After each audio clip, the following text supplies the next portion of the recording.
الحمد لله حمدا كثيرا طيبا مباركا فيه كما يحبه ربنا ويرضاه وصل اللهم وسلم على سيدنا محمد وعلى آله وأصحابه ومن اهتدى بهداه. الله أكبر كبيرا وسبحان الله بكرة وأصيلا.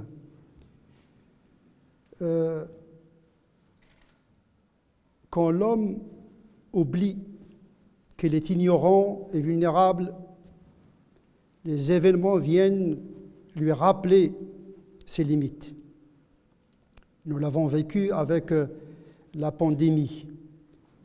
Nous avons passé notre mois de Ramadan dans le confinement comme une forme cultuelle de résilience par rapport à cette catastrophe sanitaire. On peut dire que le culte, à cet égard, a une fonction sociale, a une fonction existentielle. En effet, quand tout se dissipe, il ne reste que l'absolu pour l'être humain. Ça nous permet de marquer un arrêt pour méditer sur notre condition intellectuelle, biologique, misérable et vulnérable. On dit que l'ignorance, c'est la prison des certitudes. La certitude scientiste, l'arrogance humaine. Le Coran d'ailleurs rappelle à l'être humain sa nature oublieuse. Innal insana la yatra. Ici, le Coran souligne la nature arrogante et suffisante de l'être humain. Dès qu'il est dans la prospérité, la suffisance, il se croit dans la toute-puissance. Innal insana la yatra ar-ra'ahu istaghna. Dès qu'ils se sont suffisants, eh bien, ils s'installent sur le trône de l'orgueil. Inna ila rabbika ar-ruj'a. Le Coran lui rappelle attention, il y a un retour à l'absolu. De toute manière, la destinée finale de l'être humain, c'est la mort. Et devant la mort, toutes les certitudes s'effondrent. Inna ila rabbika ar-ruj'a. Ara'ayta alladhi yanha 'abdan idha salla. N'as-tu pas vu celui qui interdit et qui empêche celui qui veut s'adonner au culte de la prière? Parce que le culte a une fonction de tension vers l'absolu. Quand l'horizon social se ferme, eh bien la perspective verticale s'ouvre. On l'a vu avec la pandémie, les gens qui étaient loin de la religion, loin des questions métaphysiques, ils se sont posés la question du sens.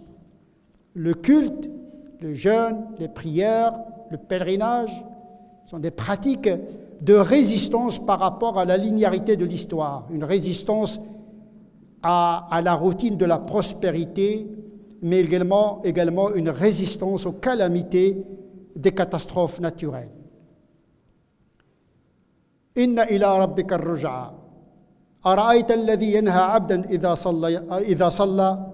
Ara'ayta in kana 'ala al-huda. Cet homme qui est avide de culte, d'absolu, pour faire face à l'angoisse de l'existence, peut-être il est sur la bonne voie. Ici, le Coran invite au moins à l'interrogation et évite les certitudes qui renferment et qui tuent la foi. Une vraie foi, elle est consciente de son ignorance. La foi, elle est consciente de la vulnérabilité de l'être humain. Donc effectivement, il faut réhabiliter le culte dans nos sociétés sécularisées. Vous savez, les spéculations théologiques passent, les interprétations du fiqh également. Ce qui reste, c'est le culte, al-ibadat. D'ailleurs, les hérésiologues musulmans, les spécialistes des hérésies ou bien des courants hétérodoxes et orthodoxes de l'islam ont qualifié toutes ces tendances par Ahlul Qibla. Ils n'ont pas qualifié les musulmans par des tendances doctrinales ou canoniques, ils ont qualifié cette communauté par l'unité autour du culte. Parce que les dogmes s'interprètent, mais le culte, il ne s'interprète pas, c'est un symbole. Et nous avons besoin de symboles qui permettent aux croyants, quelle que soit sa foi. Pour les musulmans, ils ont leur culte établi. Il peut y avoir des convergences doctrinales, métaphysiques et même éthiques, mais toute religion a sa singularité rituelle. On peut se rejoindre sur la notion de Dieu avec des interprétations différentes. On peut se rejoindre sur les valeurs de la dignité, de la justice. Mais dès qu'il s'agit du culte, de la symbolique, il y a des spécificités religieuses.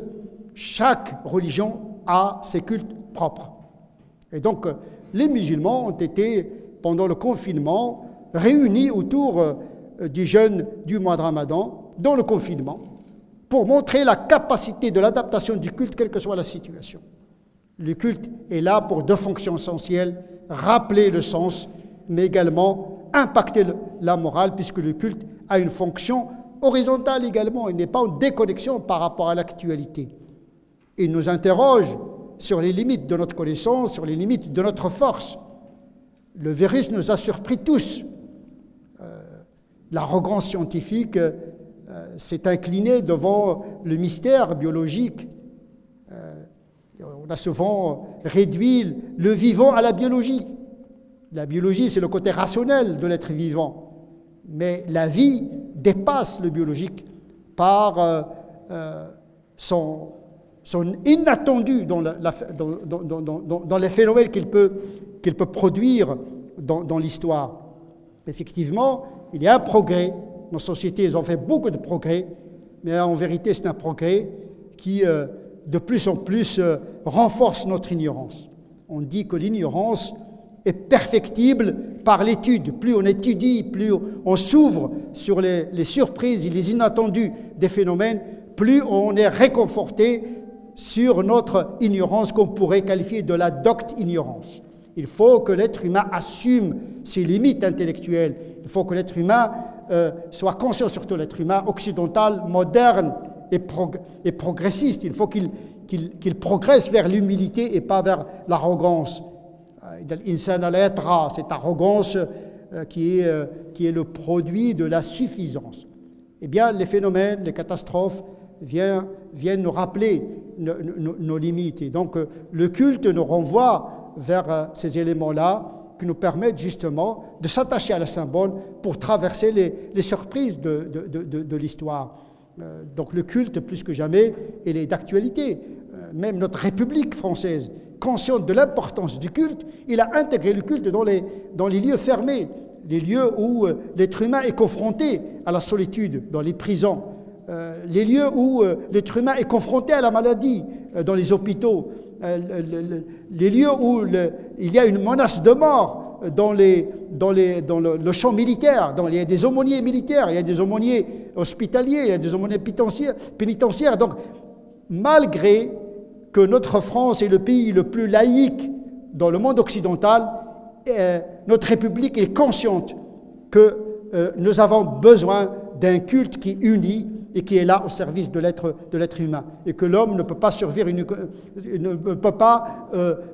uniquement par le progrès, grâce au progrès scientifique et technologique, mais il a besoin d'un élément constitutif de sa nature, c'est-à-dire ce culte.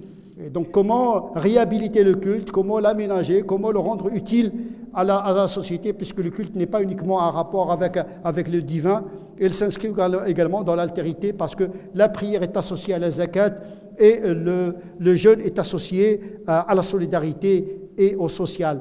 Donc plus que jamais, nous devons être conscients que la religion doit être interprétée dans le sens d'être utile pour l'homme, pour la société et notamment pour notre pays cher qui est la France. نسأل الله عز وجل أن يجعلنا من الذين يستمعون القول فيتبعون أحسنه أولئك الذين هداهم الله وأولئك هم أولو الألباب اللهم اهدنا فيمن هديت وعافنا فيمن عافيت وتولنا فيمن توليت وبارك لنا فيما أعطيت وقنا واصرف عنا شر ما قضيت فإنك تقضي ولا يقضى عليك وأنه لا يذل من وليت ولا يعز من عاديت تباركت ربنا وتعاليت وتقبل الله منا ومنكم عيد مبارك سعيد.